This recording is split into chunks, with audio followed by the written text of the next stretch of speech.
Hello and welcome to the first English Today Business DVD. In our new story, On the Job, you'll meet two young career girls, and with them you'll learn about company life and the language you use in the workplace. In each DVD, there's a program that focuses on job skills and describes modern business strategies that will help you to be successful at work. In this DVD, there are 5 episodes of On the Job, followed by the business skills program that looks at brainstorming techniques. Then we'll look at how to talk about work, how to describe a company, its organization and its development. Finally, we'll look at how to talk about markets. So, enjoy your viewing. Oof. This report is so boring. Numbers, accounts and statistics. I hate it. I'm an artist.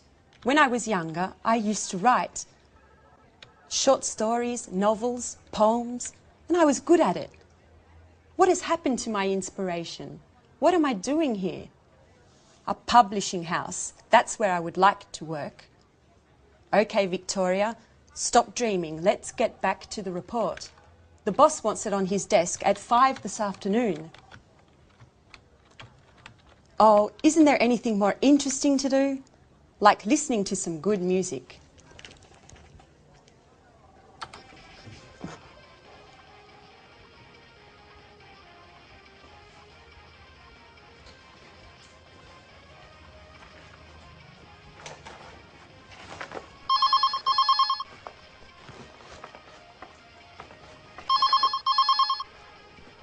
Telephone. Oh, the phone.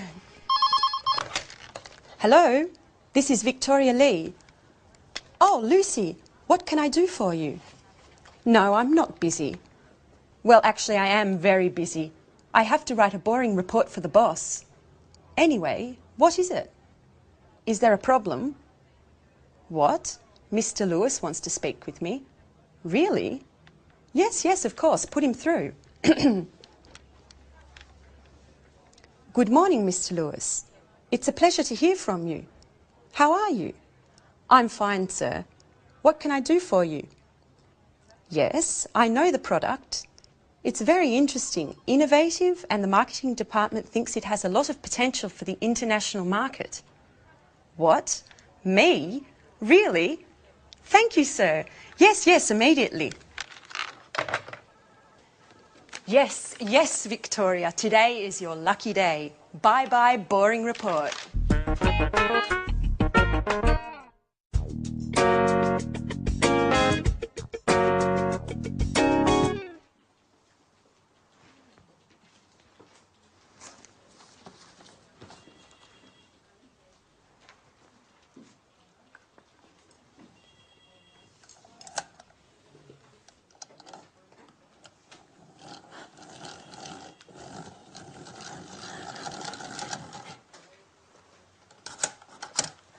So, you are Anne Baxter. Yes, I am. I'm sorry. Really, I'm so sorry. Nice to meet you. I'm Mr. Stevens. How do you do? I'm so sorry, Mr. Stevens. Anne, please, sit down. It's all right. How are you today? I'm a little nervous. And this isn't a good start. That's all right. Well, Anne, where are you from? I'm English. I'm from Oxford. Great. A true Brit. Can you speak any other languages? French, German, Spanish? I can speak French, a little Spanish, and a few words of Italian. My sister is in Rome studying history of art at university. Okay. Very interesting. And can you use a computer? The internet? I'm not a genius with the computer, but I can use one. Great, Anne. I have your CV here, and I see you already work here. What do you do exactly? I do this and that. I usually work from home. I have an office in my room with a big desk and 2 chairs and... Fine. That's fine. And do you live alone? No, I share a flat with my Australian friend Alice. And there's a new flatmate now. His name is Jack. He's from New York. He's very nice. That's fine, that's fine. Great, and you're very well prepared. You have a good education, and you're very precise. You're just the person for this internship. Oh, thank you, Mr. Stevens. Thank you so much for this opportunity.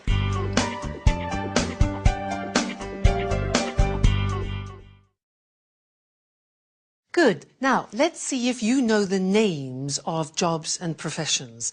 I will mime a job and a profession. You try and guess what it is. All right? Number one. What's this? What's my job?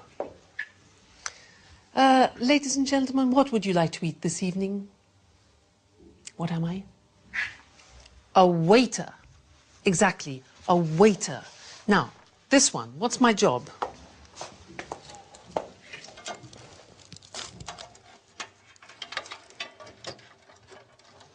Difficult job.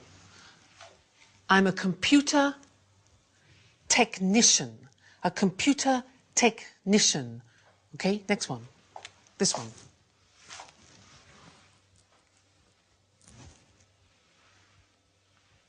What's my job? No, I'm not a policeman. I'm a policeman. A policeman. Be careful of the pronunciation. Next. What's my job?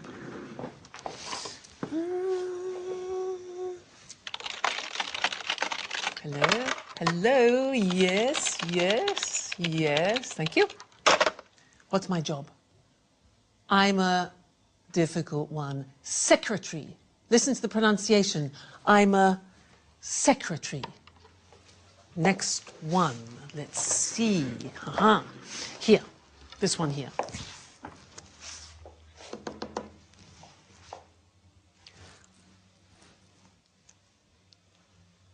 What's my job? I'm a conductor. I'm a conductor. All right, and this one here.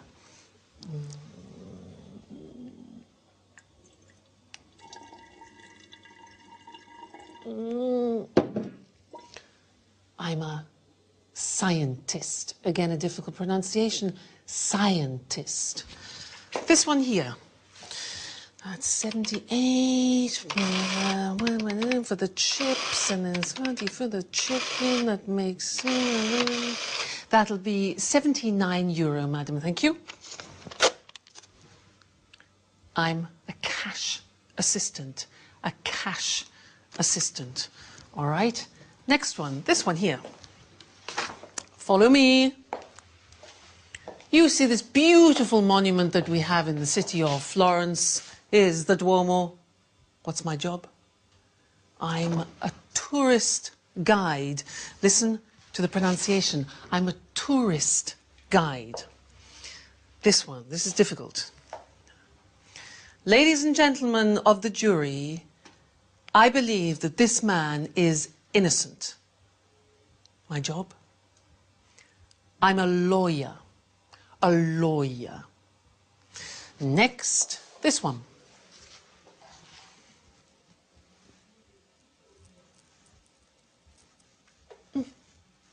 I'm a painter. A painter. Good. And the last one. What do you think this is?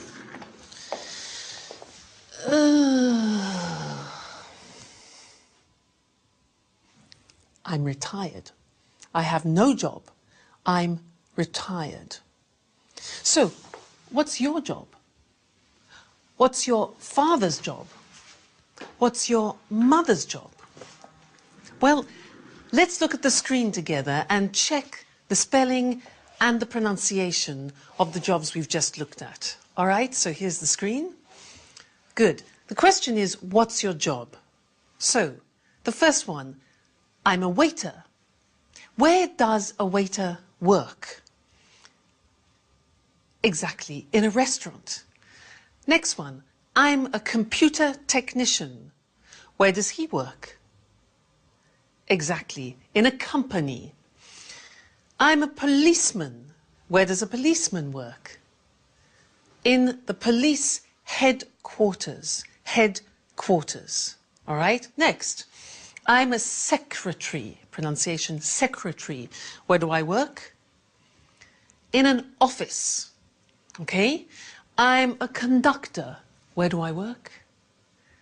In the theatre. In the theatre. I'm a scientist. I work in a laboratory.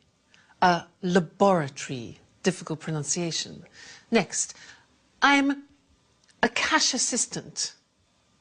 I work in a supermarket or in a shop. I'm a tourist guide. I work in a tourist centre. I'm a lawyer. I work in a law court. A law court. I'm a painter. I work in a studio. I'm retired. I don't work. I stay at home. Okay? Now, those are the some different jobs and professions. Now, let's look at some of the questions that you can ask people about their jobs. Let's look at the screen again. You could ask, for example, do you enjoy, do you like your job? Or you could ask, do you have responsibility in your job? Or what about this? Do you have a good salary? Does your salary reflect your job? Or training, education. Do you attend training courses? Another one, this. Do you have promotion prospects? Promotion prospects. Another one, are the working conditions good? Are the working conditions good, like holidays, for example? Then, do you meet a lot of people? Do you meet a lot of people? And one more, is your job creative? Is your job creative? So some of those are the questions you can ask in conversation, talking about jobs. Good. Well, that's the end of the first lesson, and I look forward to seeing you in the second. Bye.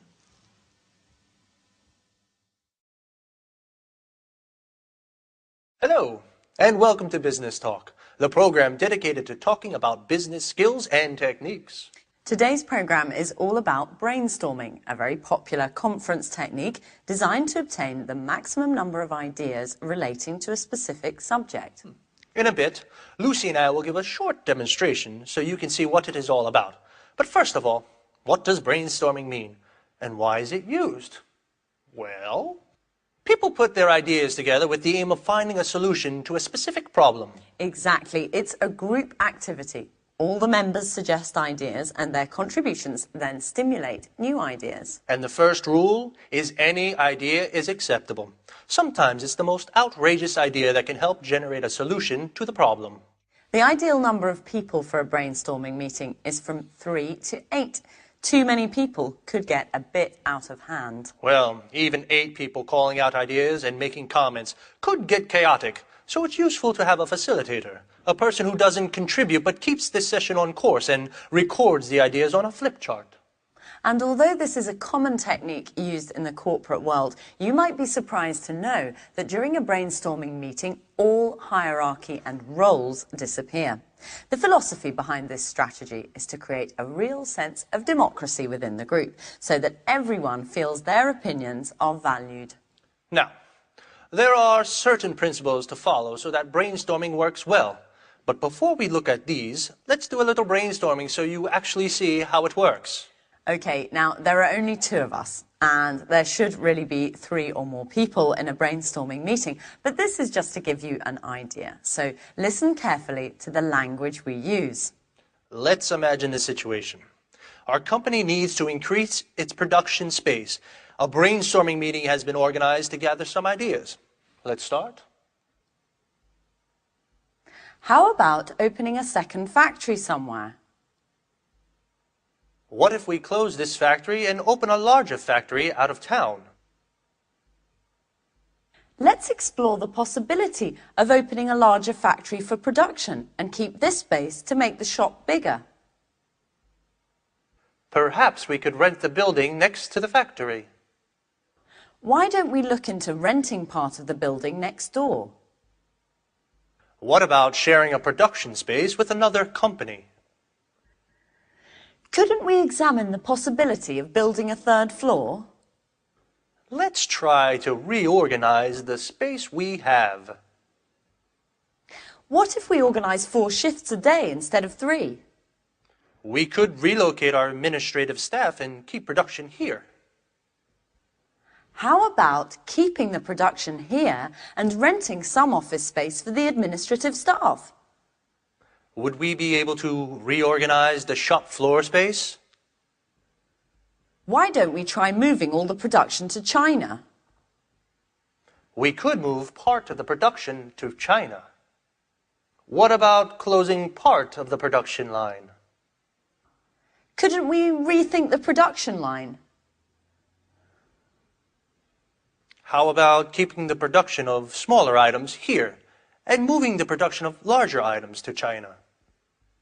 Okay, we're going to stop here because we're running out of time, but this process could go on for much longer until enough ideas have been collected. At this point, a short list is made of the best ideas so that they can be carefully evaluated by considering how each one would work in practice. So the aim is to conclude the brainstorming session with 1 or 2 good ideas that can be put into action and hopefully solve the problem. Did you notice how we didn't stop to judge or analyze the ideas as they came up? Well, that's because if each idea were to be discussed during the actual brainstorming, the ball would never get rolling and too much time would be wasted. Another thing you may have noticed is that Lucy came up with an idea that had nothing to do with increasing the production space. She suggested working 4 shifts instead of 3, which wouldn't solve the problem of space at all. Yes, remember, all ideas are accepted during the brainstorming process because although an idea may seem silly, it might instigate other ideas that could instead give rise to a solution. Yes, actually, you suggested something interesting after the apparently irrelevant idea I had. Well, I'm afraid our time is up for today. See you soon. Bye-bye.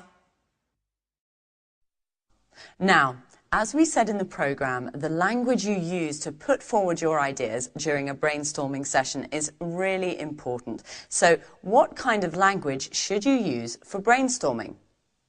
Clear, well-structured sentences, for example, are essential for this technique to be effective. And don't use any imperatives or rhetorical language.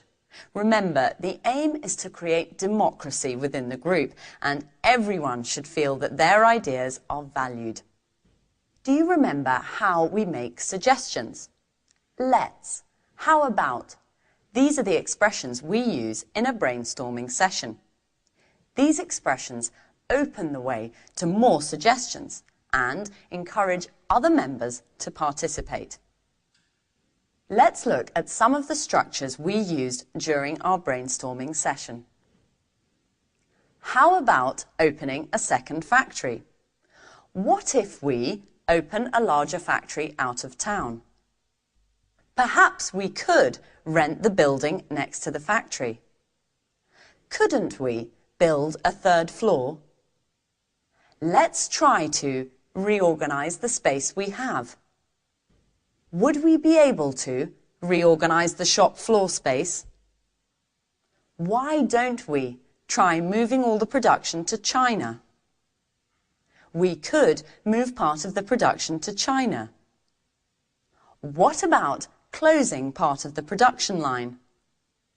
Notice how all these suggestions promote group collaboration. Brainstorming is a group activity, so it's important to make everyone feel part of a team. Okay, now let's see if you've understood. I'm going to make some suggestions as though I were in a brainstorming meeting. And then we'll see which are tentative suggestions and which aren't. Ready? We could rent another factory. Let's build another floor. I think we should close part of the production line. How about moving production to China? Why don't we try relocating the administrative staff? In my opinion, we should open another factory.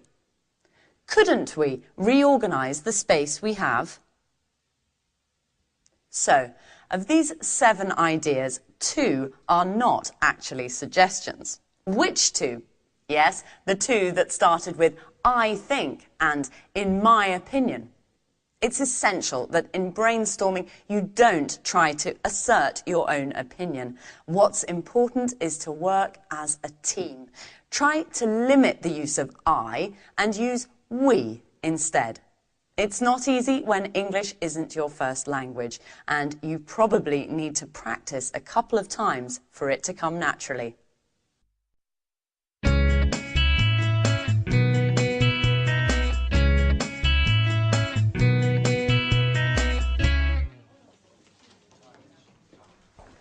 Right this way. And this is Gary. And this is Rachel. Hello. Hi. Pleased to meet you. Rachel is a very important team member at our publishing house. She knows everything about the company. Thanks. She was our first employee in 1985. 1985. And she can answer any questions you may have. Okay, Anne, you're in good hands. Have a productive day. Oh, all right, Anne. Are you ready? Well, Mr. Stevens founded this publishing house in 1985. Oh, just a moment.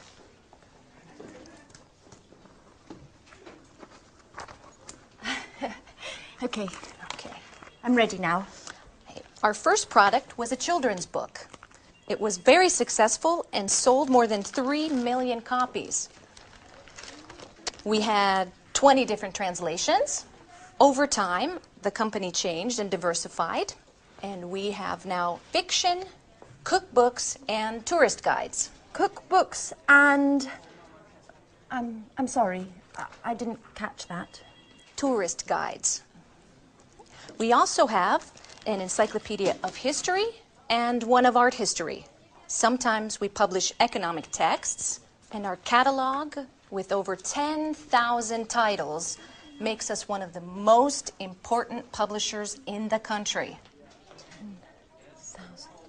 We also employ more than 150 people. Is everything clear? Yes, I think so. Okay, as you know, this is Gary. He works in the advertising office, where he develops new client contacts and keeps in touch with our authors. Pleasure to meet you, Anne. It's so nice to have such lovely colleagues in this company. Fine, Anne. Okay, let's move from theory to action. Okay. This is your desk. Here's your computer. You know how to use one, don't you? Yes.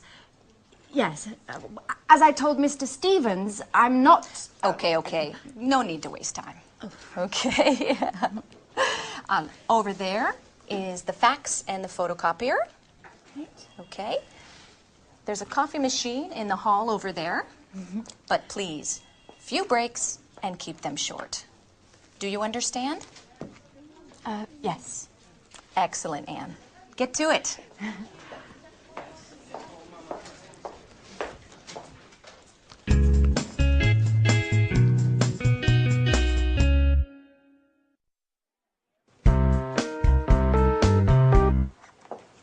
Oh, good morning, Mr. Chang. Excuse me, I was just rearranging my office. Take a seat, please. Thank you. It looks very nice here. Thank you. Well, before we begin to talk about our new product, I would like to give you some information about our company. Speedmaster Spectre is a multinational company which specialises in well-designed, high-tech sporting goods. Founded in Los Angeles in 1995, we now have 15 branches worldwide. That's very interesting, Mrs. Lee.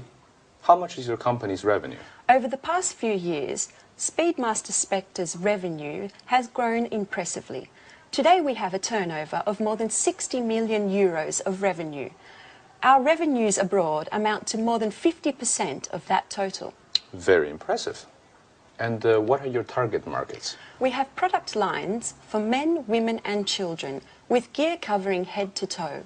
Our brand is synonymous with reliability. Speedmaster Spectre is trusted around the world and we are considered one of the leaders in our sector. Great. So, what can you tell me about this new product? This is a revolutionary new tennis shoe. It's extremely durable thanks to our high-quality materials. We're interested in the Southeast Asian market. We believe that these shoes are the right product for that market. And where are they manufactured? Right, that's our strength.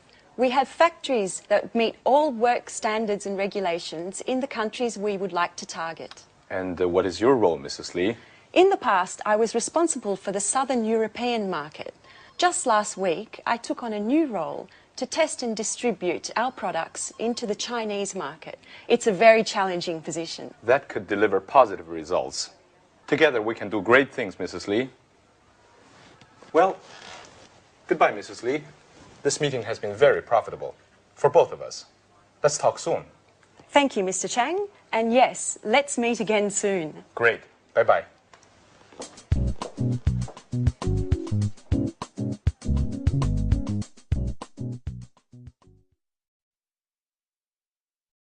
Now, we just saw Victoria doing a presentation of her company, Spectre, and I would like to look at the questions that we usually ask about companies. Let's look at those together on the screen. So, the first question we usually ask is about the type of company. We say, what type of company is it? For example, a multinational, a private, a public, a family company. Another question we often ask is about the main or the principal activity. So the question would be, what does the company do, or what is its main activity? For example, manufacturing or engineering or production. Another question is about the employees. Look at the pronunciation of that. Employees, that's the name for the people that work in a company. So the question could be, how many employees are there? Another question we often ask is about subsidiaries or branches, which are small companies directly linked to the main company. And the question could be, does it have any branches? Does it have any subsidiaries? Another question important for us is the location. Where is the company located, or where is the company situated? And then we need to know about the products, the number of products, for example. So we could say, how many products does the company have, or does it have a large product range? And then the last thing, which is very important, is the money. And when we talk about the sales, the profit, etc., we talk about turnover or revenue.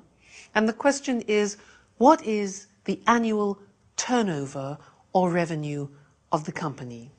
Okay, so those are typical questions. Now, let's look at some answers. In order to do this, I want to compare Spectre, which Victoria works for, and then I want to look at the company that my brother owns, because my brother has his own company.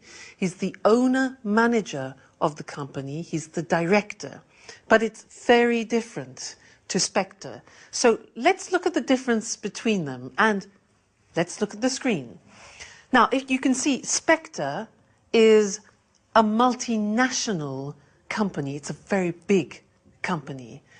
But My brother's company, which is called Decorate,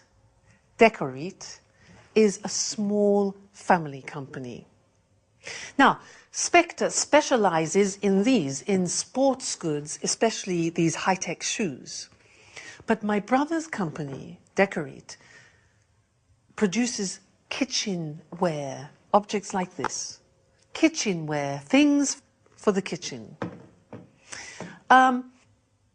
The employees. Now, in Spectre, they have 1,500 employees. It's a big company. But in my brother's company, there are only 37 employees. Then the branches. Well, Spectre is a multinational. It has 15 branches and factories abroad. But my brother has only one head office. What about the location? Well, Spectre is located in America, in Los Angeles, but my brother's company is located in Manchester, in England. Then, the product range, well, Spectre, this company has many products. It has 140 products. But my brother's company only has 20 so far. Then, let's think of the turnover. Well, Spectre has a turnover of 60 million euro. My brother has a turnover at the moment of 750,000. But that's not bad. So that's the language that we use when we're talking about companies in general. So next time in the third lesson, we'll talk about something new. And I'll see you then. Bye.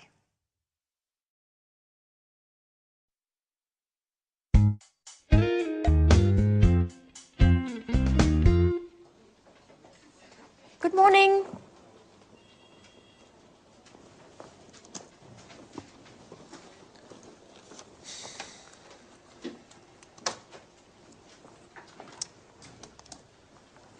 So, are you ready? Yes, quite ready. Okay, then let's begin.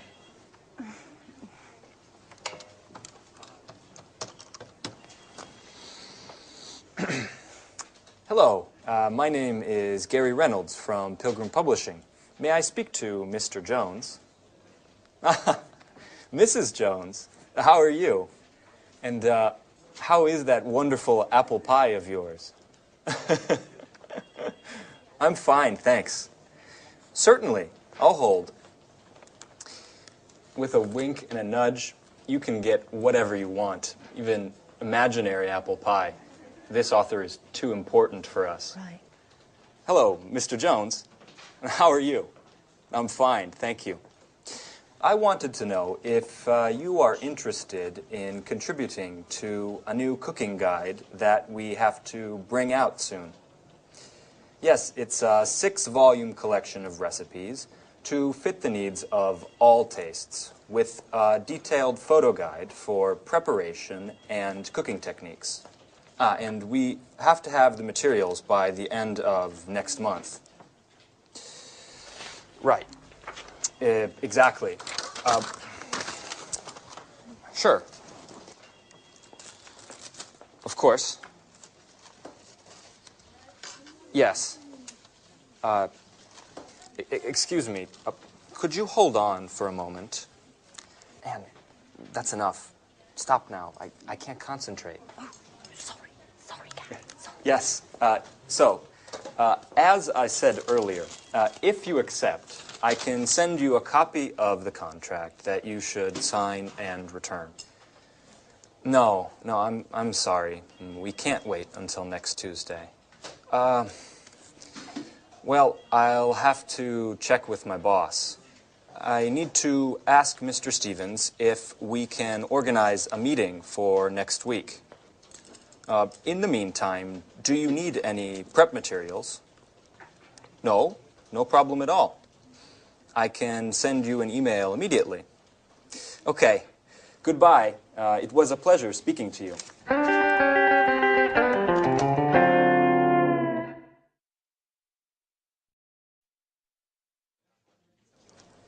Do you always have to take notes? Yes, I do. I have to learn as much as I can, and well, there's so much to learn. I study my notes every evening. What a model colleague. You're so serious, so diligent, and an absolute nut about cleaning. Truly an asset to this company. You're making fun of me. No, of course not. It's such a shame. Such beautiful eyes shouldn't only read all the time. Come on, Gary, stop it. Let's get back to work. Okay. I mustn't pay you any compliments then. So, Ms. Baxter, can you give me the notes from my conversation with Mr. Jones? Okay. So, you said to Mr. Jones that... Oh, I have to start from the beginning, right? Anne, calm down. It's not an exam. I know what we should do. You should try a telephone call. Me? Oh, no. No, I'm not ready yet. Sure you are. It's not that difficult. Okay. Here, Who do we have to call next? try to call Mr. Clifford. All right.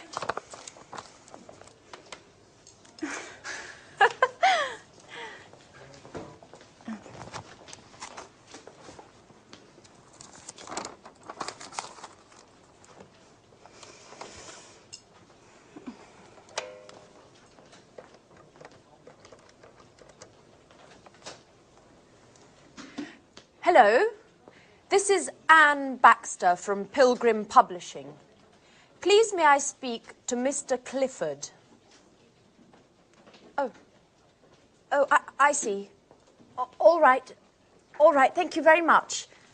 Right, goodbye. Well, what happened? Well, Come on, tell me. I dialed the wrong number.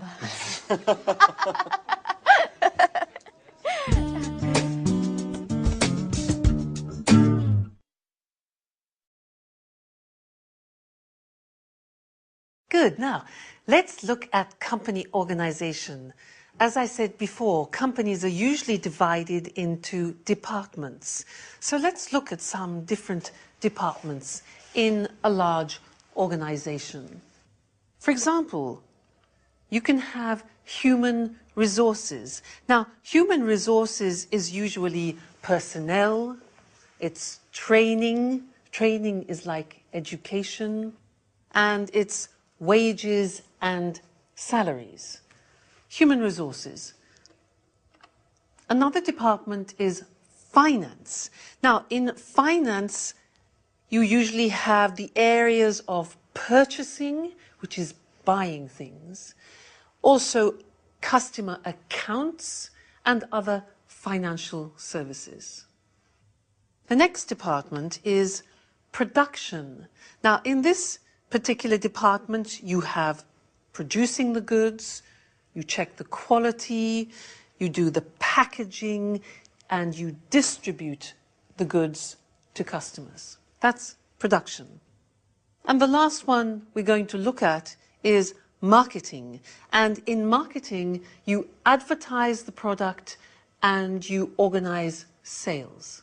So, here they are: human resources, finance, production, and marketing.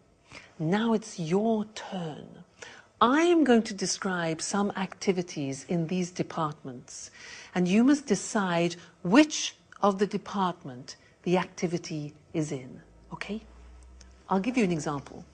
For example, which department recruits staff? Recruits, that's a difficult verb, takes on staff. Which one? Human resources, finance, production, marketing. Exactly, human resources. Now, you go. Which department creates an image? Creates an image. Marketing. Good. Next one. Which department manufactures and produces the goods? Oh, it's easy. Production. All right. Next one.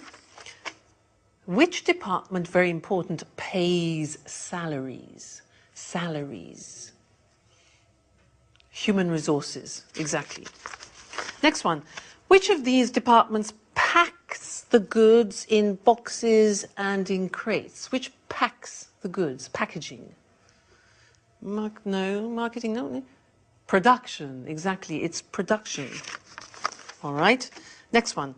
Which of these prepares invoices? Now, do you know invoices? Invoices are like the bills that you send to customers or suppliers. Which one? That's a job for finance, exactly. Next one. Which department checks the quality of the goods? The quality? Marketing? No. Production, that's it. Good. Next one. Who trains the staff? Who teaches the staff? Who organizes courses? Yeah, human resources, all right? Now, who dispatches the products? Dispatches, that sends the products. Which one? It is production, actually. It's production.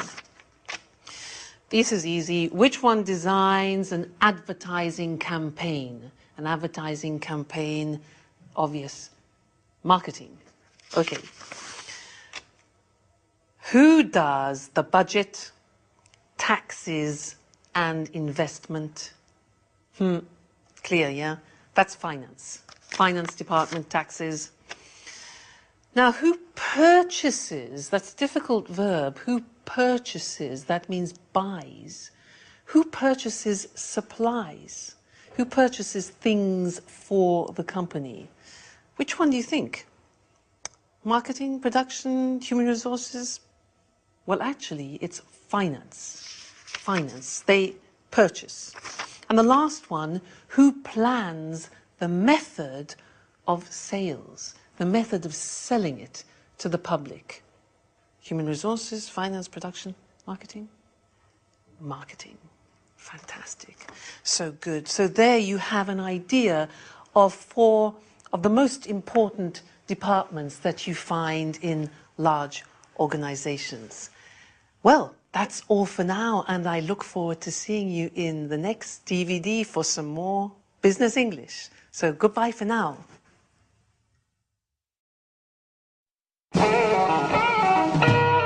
So, Mr. Stevens, may I begin to explain our typographic services? Just a moment, Mr. Richardson. I'm still waiting for our new intern. She has a lot to learn, and I think our meeting would be very useful for her. Good morning. I'm sorry I'm late, Mr. Stevens. Never mind, Anne. Anne, this is Mr. Richardson. How do you do? Good morning. Anne, I see you've had your hair done. Very nice. Oh, thank you, Mr. Stevens. It looks like you were out late last night. I hope you had fun. Were you at a party or perhaps a club? Oh, no. I was at home. Actually, it was quite a difficult night. Anyway, I don't want to bore you with my personal problems. Right. So, Mr. Richardson, tell us about your typographical services then. Founded by Charles Emerson, Montex has been active in the typographic market since 1985. From the beginning, we have been known for our innovation and high-quality products. Mr. Emerson's children, John and Lucy, have continued the tradition by improving and enlarging the family business. The first Montex office was located in Russell Street. Oh, Russell Street! That's where the flower market is. I went there just the other day and bought 2 beautiful yellow orchids. I'm sorry. I'm sorry, Mr. Richardson. I didn't mean to interrupt you. As I was saying, over the years and following changes in the market, our company has diversified and extended its line of products. We've purchased the latest technology, offering our customers the best package available on the market today. In 2000, we moved to a larger office space in order to improve production. Our new headquarters are located in Rodney Road, And we have approximately 55,000 square metres at our disposal. Well, that's a huge space. Yes, that's right. It's very big. Anyway, our first success was with brochures, marketing flyers, pamphlets and company catalogues. We also provided business cards and general printing services. Over time, we moved into book publishing as digital technology and expansions in the market gave us the skills to enter the market. Currently, we're equipped to provide highest quality publishing at an extremely competitive price. Our current capacity is more than 100 million pages per year.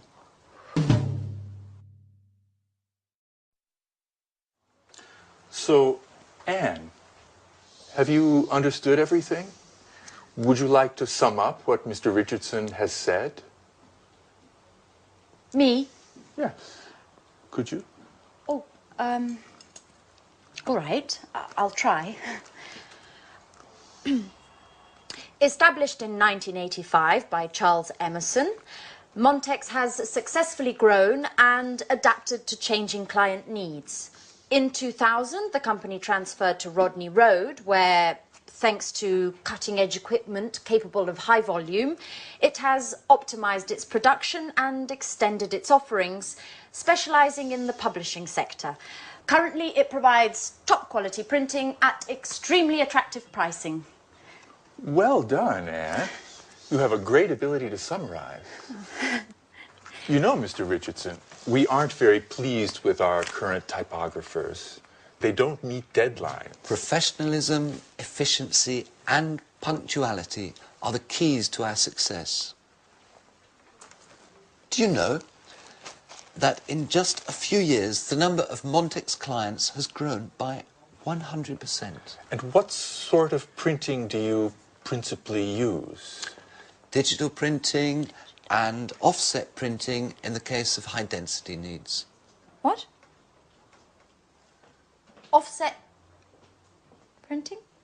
Young lady, you work for a publishing house and you don't know what offset printing is? No, sir. I'm afraid I don't. Is it important? And offset printing is the classic way in which a graphic project done on a computer is converted to the final printed page. I get it. I get it. Well, it is important. It's extremely important.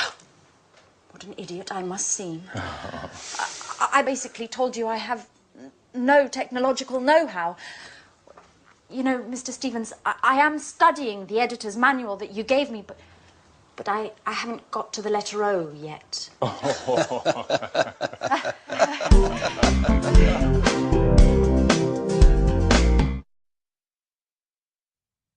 So in that scene, you saw Mr. Richardson talking about the history of his company. Now, to help you understand the language, I would like to talk to you about my brother, because he has a company of his own, which he opened in 1993. And it's really interesting, because one day when he was in a cafe with a friend of his, he had an idea. They were sitting at a table, and between them they had an object, something like this. It was transparent with petals inside it. And he thought, well, wouldn't it be fantastic if they could fix that idea? So what he did is he designed a prototype. This is the example. And he made the first prototype of plexiglass. And you can see inside there are real natural objects in the plexiglass. Then he did some market research to see if people would like objects like this. And he found some potential customers. So then he looked for some suppliers, people who would sell him the plexiglass. Then he needed the money. So he asked some banks for financial support, and he set up, or he established, a company. He formed a partnership with his friend, and then he invented a name. Now, the name of the company is Decorit. So it's decor, which is like decoration, eat, which is eat, Decorit. Then he rented an office, he hired a secretary for administration, and he launched the first product. Now, that was in 1993, and the company has now developed a lot. And let's look on the screen, because it's interesting. When you talk about company history, you use the simple past tense. But when you talk about how a company develops, we move into the present perfect. Now, let's look at the screen and see how my brother's company has developed. Well, the company has grown. It has expanded. And the sales has increased a lot. Sales have increased a lot. Now, they needed more people, so they have taken on new staff. Probably about 7 or 8 new people. Then equipment. They have purchased new equipment because there's more production. Then the product range has developed. It has diversified, so you have more types of product than before. This was the prototype, and these are other examples. This plate here is another example of the products they have developed. So, product range has developed. Then the client base, well, they have increased now, and they have more distributors. That's good. The market now has extended from England to the whole of Europe. And as you see, investment, they have invested more in advertising and promoting the products. Then they've moved to bigger offices, the premises are much larger, and they have opened a subsidiary in France. So the company is doing really well. So that's some of the language to talk about company history and how a company expands. Good. That's the lesson for now, and I look forward to seeing you in the next one. Bye.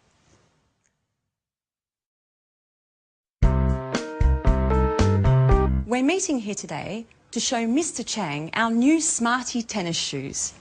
These innovative shoes are made of high-quality materials and are perfect for the Southeast Asian market, which, as we all know, is expanding rapidly. We're especially interested in the Chinese market, which is growing at a pace much faster than the rest of the world. Excuse me for a moment. Henry? Hi. I'm sorry, but I'm in a meeting right now. Let's talk later, okay? All right, tell me, but hurry up. No, Henry, I never told John he could watch TV all day. He must have misunderstood. All I said was that he can watch all the TV he wants, but only after doing his homework. This really isn't the right moment, Henry. I'm sorry. Can we continue this conversation later on this evening? Pardon the interruption. Now, as I was saying... Excuse me, Victoria, but do you think this is the right product for the Chinese market? I think that before we export Smart in the Southeast Asian market, we need to take a close look at the local competition and the market's tastes in the sector. Excellent observation, Paul. We've actually already done market research, and as Mr. Chang can confirm, demand for sporting goods in China has grown by 50% over the past 10 years. Far Eastern consumers are increasingly interested in the latest fashion. They have become the most demanding consumers of fashion and quality in the world. Isn't that right, Mr. Chang? Oh, yes. Your fashions have reached our shores. Fashion is law, especially for young consumers. In fact, purchases are driven more by trends than by the actual products. And what about the competition, Victoria? It's a well-known fact that labor costs are lower in China, and the shoes produced in China are much more cost competitive than in Europe. Right again, Paul. However, our shoes are manufactured with high quality materials that target an upper level segment of the market. This market segment is quite happy to spend more on products that are well equipped, last longer and are of a higher quality. Do you have any data on how Smarty sales are going in Europe and in the States? Yes, our marketing department sent me the latest report just this morning, and I'm happy to say it's very encouraging. Smarty has become one of our most successful products of the last few years. Demand is growing exponentially, and the satisfaction level of these shoes is much higher than that of similar shoes produced by other companies. In fact, Smarty shoes are considered one of the most durable, the most functional, and, most importantly, the most popular amongst the youth market. And what about the distribution? It's a very important aspect that we shouldn't underestimate. Yes, Mr. Chang is here to help clarify this issue for us. It is extremely important to have a detailed distribution and promotion plan. We've also got to create a reputable chain of agents to distribute our products over the widest possible area. This, in turn, will help us make importation easier and reduce taxes for entry into the Chinese market. Look, I'm very happy to provide you with any information you may need, as well as contacts inside the Ministry of Industry and the Chamber of Commerce. But, of course, success depends on your goals, your strategy, and the type of financing plan you're willing to provide. And besides that... Oh, excuse me yet again. John, what do you want? I told Dad I'm in an important meeting. No, John, I didn't say that. First do your homework, and then you can watch TV, okay? And listen to me. I don't care if your friends aren't studying today, just because it's a holiday tomorrow. Do you understand? Tomorrow we're going to see your grandparents, so you have to study today. That's enough of this story, John.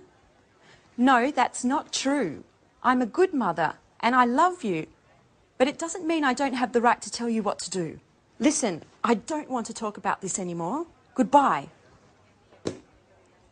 Pardon me, just a little domestic problem. Oh, yes, Mrs. Lee. We all know that kids cause more problems than work. Ah, you're right, Mr. Chang. Kids, anyone who understands them is a genius.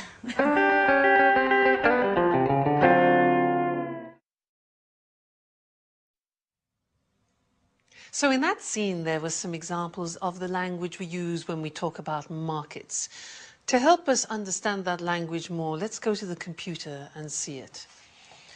So, if a company wants to go into a new market, we talk about it as entering a market or even penetrating a market. Now, if a market has been there for a while, we say that the market is established or it's well established. But often, markets change. If they improve, we talk about the market situation growing or increasing.